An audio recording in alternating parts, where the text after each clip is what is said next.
बस साठी लेनचं तिथे बस हॉल्ट करायला पोलिसांच्या बाईक्स वर. हे पोलीस स्टेशन आहे. पोलीस स्टेशन आहे ते कुठे ते नांदी कमर्शियल प्रॉपर्टी दिसते ते बघ हे मंदिर. नमस्कार मंडळी, फिजी मध्ये आलो. आता चाललोय मी फिजी फिरायला दादा बरोबर. सदर्न हेमिस्फिअरचं सगळ्यात मोठं मंदिर बघायला. येस, सुरुवात मंदिरापासूनच असावी. शुभ कार्याची सुरुवात देवाच्या चरणी. एक ड्रायव्हिंग फिजी मध्ये करताना ना तुम्ही ओव्हरटेक असं इमिडिएटली इंडियामध्ये करतो, पण असं करता येत नाही आणि मुळात करायचंच नाही. त्यांनी एक डेसिग्नेटेड लाईन्स ठेवलेल्या आहेत जिथे ओव्हरटेकिंग लाईन्स, पासिंग लाईन्स म्हणतात त्याला. ते आता पुढे तुम्हाला तिथे बघा तिकडनंच फक्त ओव्हरटेक करायला. हा विषय असा निघाला की मी दादाला म्हटलं मोकळा रस्ता आहे, पुढे का नाही घेतेस? तर म्हटलं असं कुठेही ओव्हरटेक करून चालत नाही. इथे डेसिग्नेटेड एरिया दिले तिथेच फक्त ओव्हरटेक करायचं. गाड्या सगळ्या गाड्या शिस्तीत होत, सगळ्या गाड्या शिस्तीत उभ्या आहेत. बस साठी लेनचं तिथे बस हॉल्ट करायला बाजूला जायचं. रस्त्यावर थांबवायला अलाउड नाहीये कुठेही.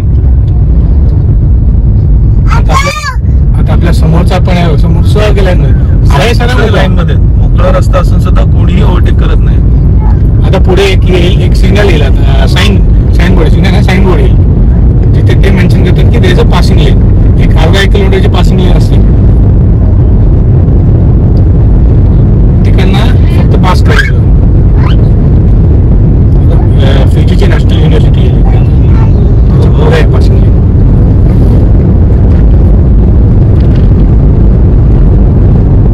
तर ही इथे आता बस लेन आहे जशी दिसते तिथं. बस क्रॉस करायला तर तुम्हाला राईटला वगैरे. आणि हे फिजीची नॅशनल युनिव्हर्सिटी आहे. पंडित विष्णुदेव मेमोरियल कॉलेज आहे. हे बघ इथे लिहिलं आहे द युनिव्हर्सिटी ऑफ फिजी. हे the university of Fiji campus, अवेनी कॅम्पस, सुंदर कॅम्पस. आता हे बघ तिथे पुढे लिहिलं आहे पासिंग लेन. बस इथे थांबली ना, हे बस इथेच थांबतात. बस अशा साईडला थांबतात. तिथे पुढे लिहिलं आहे बघ पासिंग लेन 400 मीटर्स. इथे लिहिलेलं बघूया व्हाईट बोर्डवर. पासिंग लेन 400 मीटर्स आहेत. एवढ्या एरियामध्येच त्या एरियामध्येच ओव्हरटेकिंगला परमिशन. पण ओव्हरटेकिंगची सुद्धा पद्धत आहे हो इथे. म्हणजे ओव्हरटेक म्हणजे असं आलं समोरची गाडी पटकन ओव्हरटेक करत असं नाही. तुम्ही तुमच्या स्पीडने जाणार असेल मला करायला तिथे बोर्ड मारलेला आहे. ह्या राईट साईडला ठेवलं तर राईट साईडला तुम्ही राईटला जाऊ शकता. मग तुम्ही या साईडला तुम्हाला राईटला टर्न मारायला. Keep left unless passing. तुम्ही लेफ्टला ठेवली, तुम्हाला ओव्हरटेक करायचं असेल तर तुम्ही लेफ्टलाच ठेवायची. आणि आता ज्याला ओव्हरटेक करायचा, आता आम्ही आलो लेफ्टला बघा, आपल्या मागून गाडी आली बघ, तिला ओव्हरटेक करायचे तो आपल्याला क्रॉस करून चालतो. अशा लेन केल्या ज्या पॉवरफुल गाड्या आहेत ज्यांना ओव्हरटेक करायचे ते असे जाऊ शकतात. लाईन तुम्ही त्याच स्पेसमध्ये तिथेच थांबायचं. ज्यांना ओव्हरटेक करायचं ते जातात, ज्यांना ओव्हरटेक नाही करायचं त्यांनी लेफ्ट लेनला राहायचं. मस्त. आता पुढे आणखीन त्याच्या आधी वेगळा फाईन आहे. अरे बापरे, तुम्ही त्या स्पीडला टॉप नाही. मजेशीर गोष्ट सांगायची म्हणून की मी माझं ग्रॅज्युएशन झालं पुण्यात, त्यामुळे अशी गाडी चालवणं आपल्या तत्वातच बसत नाही ना. आपण आपल्या बाजूला बसून व्हिडिओ घेऊ. चला आता ओव्हरटेकिंग लेन संपली, विषय संपला. आता ओव्हरटेक करू शकत नाही. आता आणखीन एक ओव्हरटेकिंग लेन थोड्या वेळाने पुढे येईल. अच्छा, तिथे परत जाऊन पाहिजे ओव्हरटेक करू शकता. तोपर्यंत सगळ्यांनी या लाईन मध्ये चालायचं. सगळ्या गाड्या शिस्तीत चालू आहेत. कोणी कुठे काही नाही. बाईक्स हे पोलीस स्टेशन आहे. पोलीस स्टेशन आहे माहित नाही माझ्या व्हिडिओला. पण त्याच्यासोबत हे डोंगरही बघा. Garden of the sleeping giant. त्या अँगल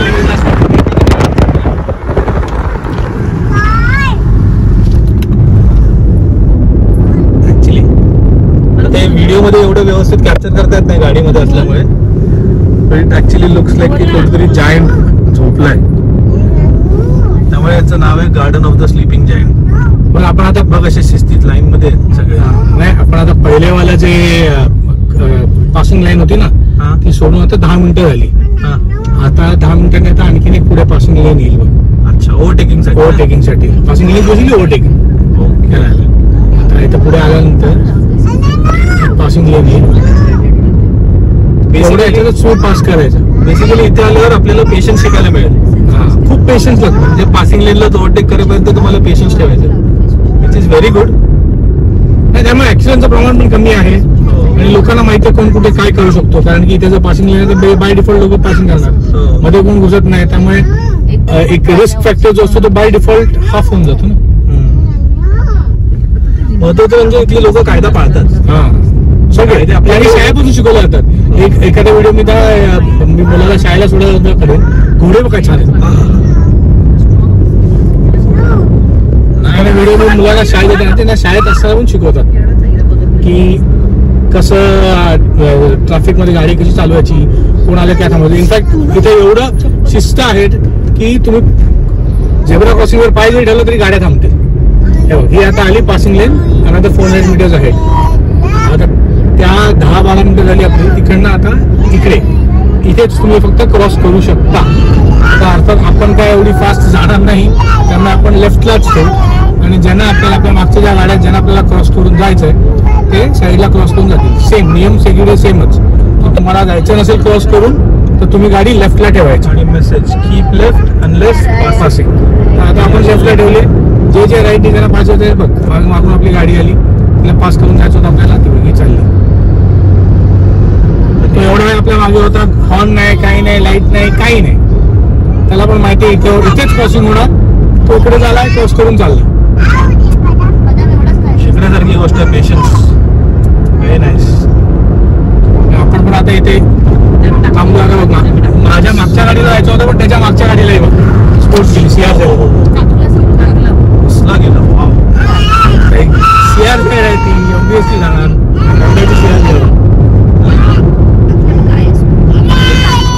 आता फिजीचं इंटरनॅशनल एअरपोर्ट आहे जे नांदीला आहे ते येईल आता, जिथून मी आलो. सगळे आलो तर ते आता येईल. आणि हे त्यांचं कार्गो एरिया आहे. So basically all the international cargo which comes वाया एअर हे इथे येतं सगळं.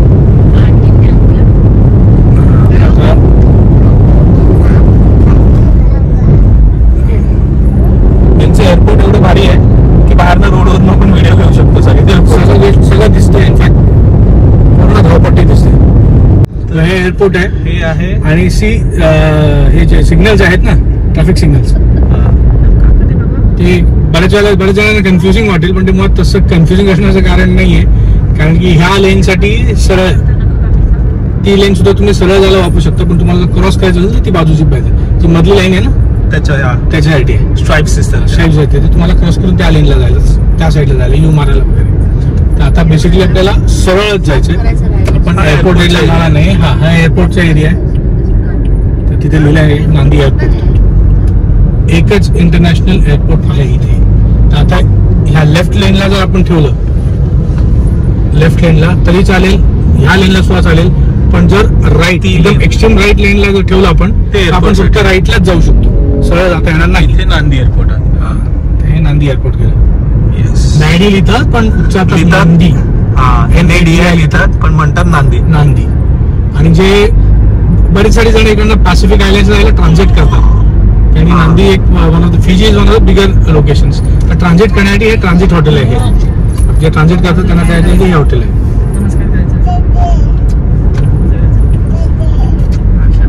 नांदी ट्रान्झिट हॉटेल. आपण आता नांदी शहराला चाललोय, नांदी बॅक रोडला. आणि मजा म्हणजे इथले क्रेटावाले पण फालतू मध्ये हॉर्न आणि लाईट देत नाही. तर जे मंदिर बघायला आपण आलो इथे नांदीचं, सदर्न हेमिस्फिअर मधलं सगळ्यात मोठं मंदिर आहे. आता आपण पोहोचू, एक 5 मिनिटं पोहोचू तिथे आपण. अगदी 2 मिनिटं. ते दिसतंय ना, ते नांदी कमर्शियल सेंटर, ते बघते मंदिर. कुठे ते नांदी कमर्शियल प्रॉपर्टी दिसते, ते बघ हे मंदिर. लेफ्ट हँड साईडला हे मंदिर. हे मंदिराचा परिसर आहे. मंदिराचा परिसर आहे, पुढे मंदिर आहे. तर आपण तिथे आतमध्ये चाललो होतो. आपल्या चॅनलवर त्याआधी टाकलेला आहे व्हिडिओ. एक डिटेल पूर्ण व्हिडिओ मी काढलेला होता, तो आहेच. पण अर्थात आता एक रिफ्रेशिंग व्हिडिओ. हे मंदिर आहे ते.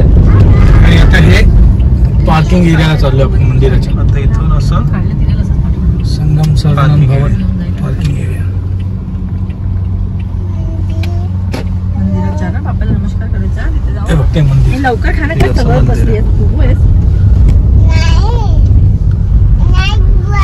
आणि हे पार्किंग एरिया आज फुल आहे रे बऱ्यापैकी. आम्ही मागे एकदा आलेलो तर एकदम तिथपर्यंत एकदम एंडला आम्ही गाडी लावलेली. अरे बापरे.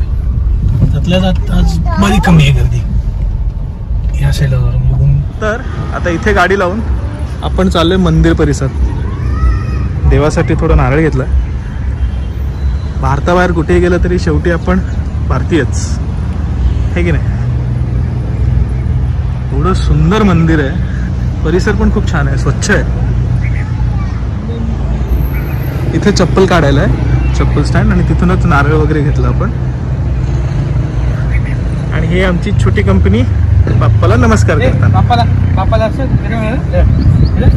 गणपती बाप्पा मंगल मूर्ती मंदिर मामा की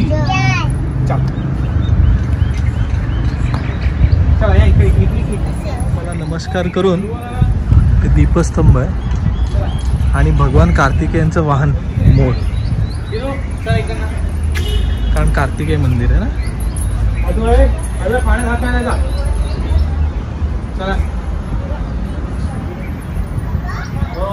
आतमध्ये फोटोग्राफी अलाउड नाही आहे, त्यामुळे आपण आता इथेच थांबूया. आपण मंदिर तुम्हाला बाहेरूनच दाखवतो. हे असं मंदिर आहे, आतमध्ये व्हिडिओ अलाउड नाही आहे आणि आय थिंक सगळ्यांनी आपण रिस्पेक्ट केलं पाहिजे ते. आता मुख्य देवळात दर्शन घेतल्यानंतर प्रदक्षिणा पण झाल्या. आता आजूबाजूचा परिसर बघायला आलो आहे. हां, या अगोदरच्या व्हिडिओमध्ये तुम्ही पाहिलंच असेल सगळ्यांनी, पण तरी पण एक रिफ्रेशमेंट माझ्यासोबतही बघा. तो दादासोबत फिरला, आता माझ्यासोबत. आणि हे आमचे छोटे भक्त, चांगली बुद्धी दे म्हणतात.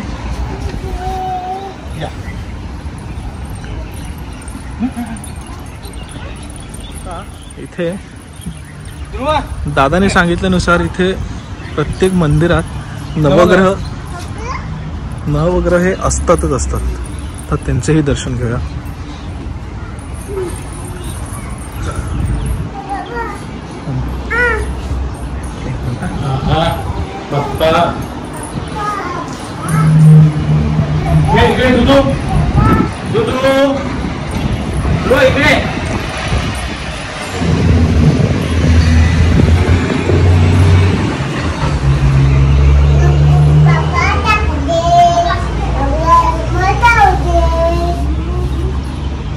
ही मुख्य मंदिराची मागची बाजू आहे. आता आपण जातोय गणपती मंदिरात, शिव पार्वती मंदिर वाटतं इथे.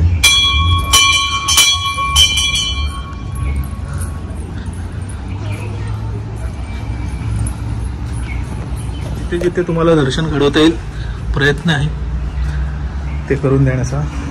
एवढी सुंदर पिंड आहे.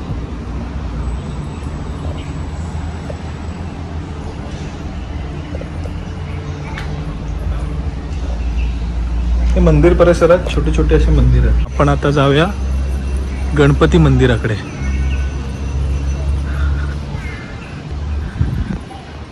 खूपच सुंदर परिसर आहे. व्हिडिओ काढलेला त्यावेळेला काम चालू होतं, आता बऱ्यापैकी काम झालं. हो, बऱ्यापैकी काम. अजून थोडं पेंटिंग आणि डिटेलिंग वर्क करतायत ते हे इथून, पण बऱ्यापैकी काम झालेलं आहे. आणि एवढं सुंदर पेंटिंग्स आहेत. स्पेशली हे नंदी महाराजांचे डोळे पाहाल ना, प्रयत्न करतो दाखवण्याचा, पण इथून एवढं दिसणार नाही. खूप सुंदर बनवलं आहे. पण आता इथून आलो, ध्रुव पाण्यात बघतोय. हे मुख्य मंदिर आणि हे इथे गणपती मंदिर आहे. आता गर्दी आहे, प्रयत्न करतो आतून दाखवण्याचा. तर सगळ्यांचं दर्शन झाल्यानंतर आतून दाखवायचा प्रयत्न करतो. तर हे असं बाप्पाचं मंदिर. ही पेंटिंग खूप सुंदर आहे. बाप्पा